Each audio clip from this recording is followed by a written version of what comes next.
Hello दोस्तों, good morning. आप लोग कैसे हैं? मेरी आशा है कि आप लोग भी ठीक होंगे। चलिए, आज एक बार फिर हमारे इस प्राइम एजुकेशन ट्यूटर में आपका स्वागत है। अगर हमारे इस चैनल को सब्सक्राइब नहीं किया हो तो प्लीज़ एक बार जाकर यूट्यूब पे सर्च कीजिएगा कि प्राइम एजुकेशन ट्यूटर। वो सबसे पहले मेरा लोगो दिखेगा, उसको जाकर लाल बटन क्लिक कर देना है और उसके साइड में एक बेल आइकन होगा, उसको भी प्रेस कर देना है। ठीक है दोस्त। अगर फेसबुक चलाते हो भी तो वहाँ पे जाकर माना प्राइम एजुकेशन के नाम से हमारा भी पेज बना हुआ है, तो जाकर वहाँ पे भी उसको फॉलो कीजिएगा, उसका नोटिफिकेशन ऑन कीजिएगा ताकि जो भी हमारी नोटिफिकेशन हो वो सबसे पहले आप तक पहुँचे।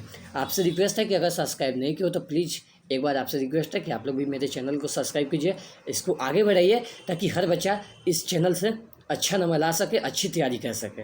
अगर ये वीडियो अच्छी लगी तो लाइक शेयर कमेंट करना नहीं भूलिएगा। तब तक के लिए मिलेंगे अपने इस अगली वीडियो में। ठीक है दोस्त, जो लाए हैं केमिस्ट्री के बहुत मोस्ट इम्पॉर्टेंट क्वेश्चन लाए हैं, तो कहीं नहीं जाइएगा। ठीक है दोस्त, चलिए आगे क्वेश्चन चलते हैं। देखिए, यही क्वेश्चन है। पहला क्वेश्चन है कि निम्नलिखित में कौन अक्रिस्टलीय ठोस का उदाहरण है? निम्नलिखित में कौन अक्रिस्टलीय ठोस का उदाहरण है? तो आप लोग जल्दी कमेंट में बताइए इसका अक्रिस्टलीय ठोस का कौन उदाहरण है। तो हम बताते हैं इसका जन, तो इसका आंसर क्या होगा? कांच होगा। क्या होगा दोस्त? कांच होगा। जो कांच है वो अक्रिस्टलीय ठोस है, यानी पहला का ऑप्शन नंबर कितना हो जाएगा दोस्त? सी हो जाएगा। ठीक है दोस्त, पहला का ऑप्शन नंबर सी होगा। इसके बाद देखिए, दूसरा क्वेश्चन बोला है कि किस तलीय ठोस होते हैं। दूसरा नंबर देखिए, दूसरा नंबर है कि किस तलीय ठोस होते हैं। मैंने किस तलीय ठोस कितने प्रकार के होते हैं? 4 प्रकार के होते हैं, 3 प्रकार के होते हैं, 7 प्रकार के होते हैं। जो भी जितने प्रकार के आपको बताना है आप कमेंट में बताइए। ये 4 ऑप्शन होता है ना, ये 4 ऑप्शन में से कोई एक ऑप्शन होगा आपको निश्चित है। ये आपको परीक्षा में दिया है, आपको 4 प्रकार का दिया है, 3 प्रकार का ऑप्शन में दिया है, 7 प्रकार का दिया, इनमें से सभी दिया है। तो आपको कौन होगा? इनमें से सभी होगा या 3 होगा या 4 होगा या 7 होगा, आपको बताइए। तो जन, तो इसका जो क्रिस्टल 4 प्रकार के होते हैं, यानी दूसरा का ऑप्शन नंबर कितना होगा? ए होगा। क्रिस्टल कितने होते हैं? 4 प्रकार के होते हैं। ठीक है दोस्त, इसके बाद आगे देखिए, तीसरा कि एचसीपी संरचना में पैकिंग प्रभाज होता है। एचसीपी संरचना में पैकिंग प्रभाज कितना होता है? तो आपको बताना है, हम तो बताएंगे ही, तो जल्दी बताइए, कमेंट में बताइए। ठीक है दोस्त, तो देरी नहीं, इसका जाने हो कितना होता है? 0.74 होता है। एचसीपी संरचना में पैकिंग प्रभाज 0.74 होता है, यानी ऑप्शन नंबर 3 का कितना हो जाएगा? बी हो जाएगा। ठीक है दोस्त, इसके बाद आगे चलते हैं। चौथा क्वेश्चन, प्रसारण दाब निम्नलिखित में से किस समीकरण द्वारा व्यक्त होता है? प्रसारण दाब निम्नलिखित में से किस समीकरण द्वारा व्यक्त होता है? तो सिंपल सा बात होता है, इसके प्रसारण दाब सूत्र होता है P बराबर CR2। सबका आंसर होगा इसका। इस देखिए, सब लोग याद रखिए, P बराबर CR2 होता है। प्रसारण दाब का सूत्र होता है P बराबर CR2, यानी ऑप्शन नंबर कितना होगा दोस्त? ए हो जाएगा। ठीक है दोस्त, इसके बाद आगे चलते हैं। आगे क्वेश्चन बोलिएगा कि सर ये 20 नंबर कैसे रहा है? 20 नंबर नहीं ला पाए बाबू। जो भी क्वेश्चन इंपॉर्टेंट होता है ना, VVI क्वेश्चन, उसको हम लिख के दे आए हैं ताकि हर बच्चा इस बेसिक क्वेश्चन को समझ पाए और इसको कहीं मिस ना आए। हर एग्जाम में पूछा करता है। जैसे है कि निम्नलिखित में किसके लिए हिमांक का अवनमन अधिक होगा? ये क्वेश्चन आया हुआ है 2021 में, जाकर देखिएगा क्वेश्चन पेपर आया हुआ है। बहुत सारी मॉडल पेपरों में क्वेश्चन डाला गया है। हमें लगता है कि अब तक के जितना भी मॉडल पेपर है उसमें अधिक सारी, जितना भी बहुत सारी किताबों में इसका यह क्वेश्चन दिया हुआ है। तो एक बहुत इंपॉर्टेंट क्वेश्चन है कि निम्नलिखित में किसके लिए हिमांक का अवनमन अधिक होता है? तो K2SO4 यानी पोटेशियम सल्फेट, इसमें इसका हिमांक का अवनमन अधिक होता है। ठीक है, यानी ऑप्शन नंबर 20 का कितना हो जाएगा दोस्त? ए हो जाएगा। ठीक है दोस्त, आगे चलते हैं। 20 का ऑप्शन नंबर ए, यानी K2SO4 यानी पोटेशियम सल्फेट, जिसका हिमांक का अवनमन अधिक होता है। ठीक है दोस्त, इसके बाद आगे चलते हैं। इसके बाद आगे देखिए, एकदम इंपॉर्टेंट क्वेश्चन है कि लोहे का मुख्य अयस्क है कौन है? मैग्नेटाइट है या सीडेराइट है या हेमेटाइट है या सभी है? तो आपको बताना है कि कौन सा है, लोहे का मुख्य अयस्क कौन है। तो मैग्नेटाइट भी होता है, आप लोग जानते होंगे, सीडेराइट भी होता है, हेमेटाइट तो होइबे करता है। तो इसका ऑप्शन नंबर कितना हो जाएगा दोस्त? डी हो जाएगा, नहीं सभी हो जाएगा। इसमें सभी क्या है? लोहे का मुख्य अयस्क है। ठीक है दोस्त, इसके बाद आगे चलते हैं। इसके बाद आगे 25 नंबर क्वेश्चन है। देखिए, 25 नंबर क्वेश्चन है कि जिंक ब्लेड अयस्क का साधन किस विधि से होता है? जिंक ब्लेड अयस्क का साधन किस विधि से होता है? तो आपको बताना है, जल्दी से जल्दी कमेंट में। लेट नहीं कीजिए, लेट अगर कीजिएगा तो बहुत देर हो जाएगी। इसलिए लेट नहीं, जो भी क्वेश्चन दिया जा रहा है उसको कमेंट में जल्दी से जल्दी इसका आंसर दीजिए। तो इसका होगा दोस्त सी, फेन उत्प्लावन विधि। फेन उत्प्लावन विधि जिंक ब्लेड अयस्क का साधन किस विधि से होता है? तो फेन उत्प्लावन विधि से होता है। ठीक है दोस्त, इसके बाद आगे चलते हैं। 25 का ऑप्शन में कितना हो जाएगा दोस्त? सी हो जाएगा 25 का, यानी जिंक प्लस अयस्क का संबंध किस विधि से होता है आपको याद रखना होगा, फैन उत्प्लावन विधि से। ठीक है, इसके बाद आगे चलते हैं। देखिए इसके बाद ये भी बहुत इंपॉर्टेंट क्वेश्चन है, साधारण नमक का सूत्र आपका सभी लोगों के घर में, आप लोग सभी इसको खाते हैं, लेकिन इसका नमक का सूत्र आप लोग तो पता होगा ना। अगर पता होगा तो कमेंट में जरूर इसका आंसर दीजिएगा दोस्त, क्योंकि ये एग्जाम में, हर साल एग्जामों में, जब से एग्जाम हो रहा है तब से ये बवाल मचाए हुआ क्वेश्चन है। लगभग 20 सालों से ये क्वेश्चन आ रहा है, 20 सालों से ये क्वेश्चन आ रहा है। मैंने ये अलग, मैंने ये 20 साल, ये बहुत पहले भी आता होगा, ये मैं निश्चित है कि पहले आता हो, लेकिन 20 सालों से लगातार साल बाई साल ये क्वेश्चन आ रहा है। तो नमक, साधारण नमक का सूत्र क्या होता है, तो बाबू NaCl होता है। क्या होता है? NaCl, जिसको हम लोग कहते हैं सोडियम क्लोराइड कहते हैं, सोडियम क्लोराइड। ठीक है दोस्त, इसके बाद आगे चलते हैं। यानी 28 का साधारण नमक का सूत्र जानेंगे ना, सोडियम क्लोराइड NaCl होता है। ठीक है दोस्त, इसके बाद आगे चलते हैं। अवयव रासायनिक के ग्रुप ए के सभी तत्वों को जाना जाता है, किस नाम से जाना जाता है? ग्रुप ए के सभी तत्वों को किस नाम से जाना जाता है? तो सब लोग जानते होंगे कि ग्रुप ए के सभी तत्वों को किस नाम से जाना जाता है दोस्त? क्षारीय धातु के नाम से जाना जाता है, यानी option number A. Group A के सभी तत्वों को किस नाम से जाना जाता है? क्षारीय धातु के नाम से जाना जाता है, यानी 29 का ऑप्शन नंबर ए। ठीक है दोस्त, इसके बाद आगे चलते हैं। इसके बाद आगे है कि H3PO3 है। H3PO3 एक है, एक भास्मिक है, द्विभास्मिक है, त्रिभास्मिक है, इनमें से कोई नहीं। आपको बताना है कि H3PO3 है क्या है, आपको बताना है। तो जो H3PO3 है दोस्त, वो जानते हो क्या है? H3PO3 एक द्विभास्मिक अम्ल होता है। H3PO3 एक द्विभास्मिक अम्ल होता है, यानी 31 का ऑप्शन नंबर कितना हो जाएगा दोस्त? बी हो जाएगा। ठीक है दोस्त, आगे चलते हैं। देखिए आगे है 32 नंबर है कि सोडियम अवयव रासायनिक के किस ग्रुप का सदस्य है? सोडियम का होता है Na, इसका 11 होता है। सोडियम का जो इसका संख्या होता है 11। तो इसमें आपको बताना है कि किस ग्रुप का सदस्य है, ग्रुप ए है या ग्रुप 2 है या ग्रुप 4 है, या इनमें से कोई नहीं है, आपको बताना है कि कौन है। तो जो सोडियम अवयव रासायनिक के किस ग्रुप का सदस्य होता है, तो बाबू ग्रुप 1 का सदस्य होता है, ग्रुप ए का सदस्य होता है 1। ठीक है दोस्त, यानी 32 का ऑप्शन नंबर कितना हो जाएगा दोस्त? ए हो जाएगा। ठीक है दोस्त, आगे चलते हैं। 33 नंबर, ये तो कहीं मत, ये क्वेश्चन VVI क्वेश्चन है, इसको मानिए VVI। ये जो 33 नंबर क्वेश्चन है VVI है कि ग्रुप, इसमें पूछा है कि हीरे में कार्बन का संकलन क्या है? sp3 है, sp2 है, या sp है, या DsP² है, आपको बताना है।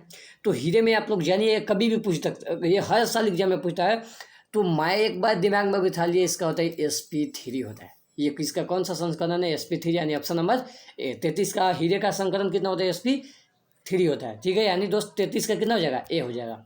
ठीक है दोस्त, इसके बाद 34 नंबर देखिए, ये भी बहुत इंपॉर्टेंट है कि समुद्री जल में पाया जाने वाला तत्व है, कौन है? मैग्नीशियम है कि सोडियम है कि आयोडीन है कि इनमें से कोई नहीं है।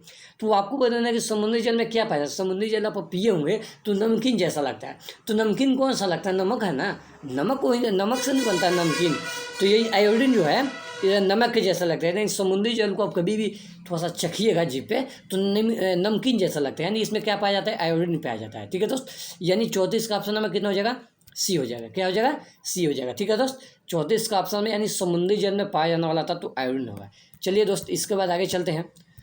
इसके बाद आगे आपकी स्क्रीन पे क्वेश्चन है कि फिनॉल का सूत्र होता है। 50 नंबर क्वेश्चन, ये छात्र के लाया हुआ क्वेश्चन है, यानी कि हम लोग जहाँ तहाँ से क्यों लाए हैं, क्योंकि हर बच्चा ऐसे क्वेश्चन को भूल ना पाए। ये क्वेश्चन एग्जाम में आया हुआ क्वेश्चन है, हर साल आता है।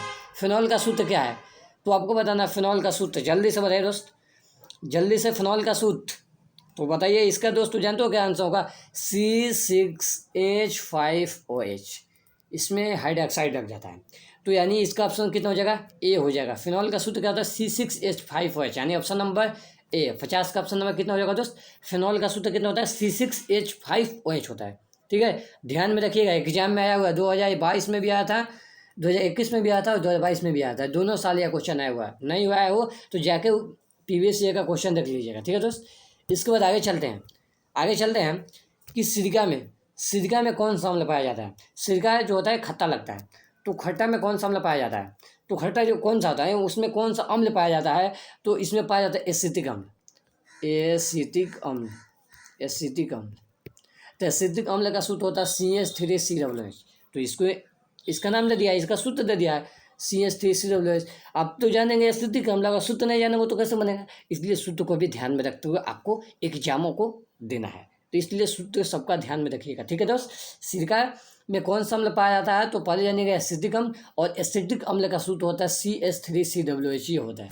ठीक है, एसिटिक अम्ल का सूत्र होता है CH3COOH, यानी ऑप्शन नंबर बी। 53 का ऑप्शन नंबर कितना हो जाएगा दोस्त, बी हो जाएगा। इसके बाद आगे चलते हैं।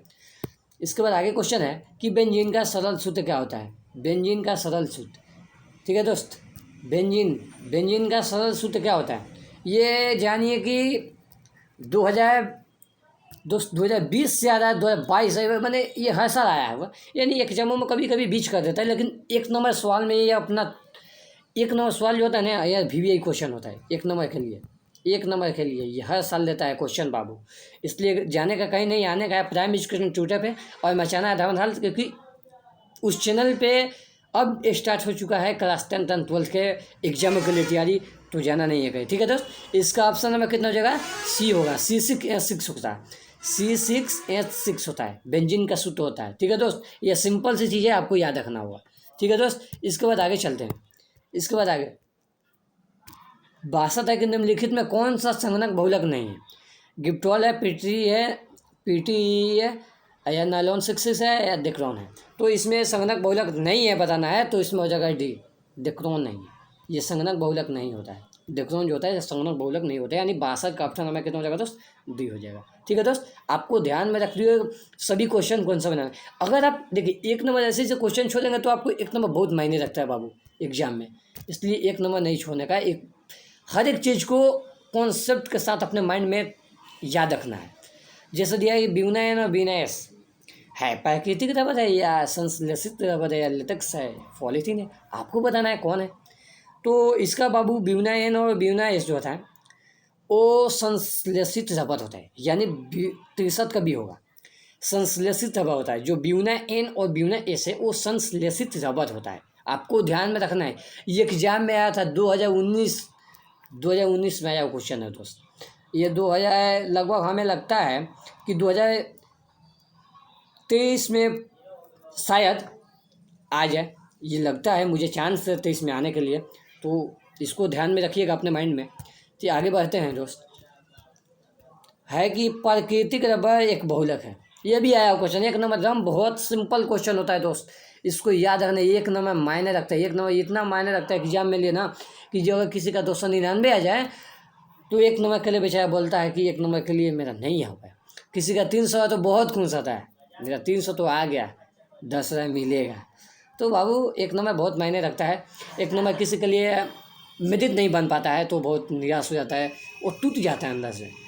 तो दोस्त एक एक शब्द को याद रखना आपके लिए बताने आपका काम है। ठीक है दोस्त, यानी आपको बताना है कि प्राकृतिक रबर एक बहुलक है, इसका आंसर क्या होगा। तो एक बहुलक किसका होता है, तो आइसोप्रीन का होता है। किसका बहुलक है, आइसोप्रीन का, यानी 65 का ऑप्शन नंबर कितना हो जाएगा दोस्त, डी हो जाएगा। ठीक है दोस्त, 65 का ऑप्शन नंबर डी होगा।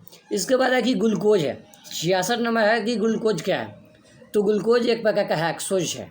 ग्लूकोज एक प्रकार का क्या है, हेक्सोज, यानी 66 का कितना हो जाएगा, डी हो जाएगा। ठीक है दोस्त, यही 20 क्वेश्चन आए थे जो कि हम अलग अलग क्वेश्चन को बना के लाते, छाट के लाते, ताकि ऐसा क्वेश्चन एग्जाम में दिया जाता है। तो आप लोग अगर भूल जाए तो इसके लिए आप यानी कि एक नंबर खो देंगे। अगर 20 क्वेश्चन है तो मानिए कि इसमें 10 क्वेश्चन एकदम VVI क्वेश्चन है, 20 क्वेश्चन में से 10 क्वेश्चन VVI क्वेश्चन है, तो आप लोग इसे पक्का याद रखिएगा दोस्त। अगर हमारे इस वीडियो को अगर आप देख रहे हैं, ये वीडियो आपके लिए अच्छी कंटेंट के रूप में है, तो आप लोग प्लीज़ इसे लाइक कीजिएगा। अगर चैनल पर न्यू हो प्लीज़, अगर हमारे चैनल अगर न्यू है तो प्लीज़, आप लोग चैनल का नाम तो जानते होंगे, प्राइम एजुकेशन ट्यूटर के नाम से चलता है, तो प्लीज़ उसे जाकर यूट्यूब पे सब्सक्राइब कर दीजिएगा। फेसबुक पेज भी चलता है प्राइम एजुकेशन के नाम से, उसको भी जाकर फॉलो कीजिएगा। आपसे एक ही रिक्वेस्ट है कि आप उसे जाकर सब्सक्राइब कीजिए दोस्त, और उसको सब्सक्राइब कीजिए ताकि हर बच्चा इस चैनल से पढ़ पाए और परीक्षाओं में अपना अधिक से अधिक नंबर ला पाए और अपने माता पिता का नाम रोशन करें। अगर ये वीडियो आपको अच्छी लगे तो प्लीज़ लाइक देना ना भूलें, क्योंकि आपका लाइक देना हमें मोटिवेशन मिलता है, हम मोटिवेट होते हैं, तो इसलिए आपका लाइक देना काम है। आप प्लीज़ लाइक दे दीजिएगा अच्छा लगे तो। अगर चैनल पर न्यू हो तो प्लीज़ चैनल को सब्सक्राइब कर लीजिएगा। आज इतना ही, अगले कंटेंट में हम इससे भी बेहतर लाएंगे। तब तक के लिए मिलेंगे, अगले वीडियो में। धन्यवाद।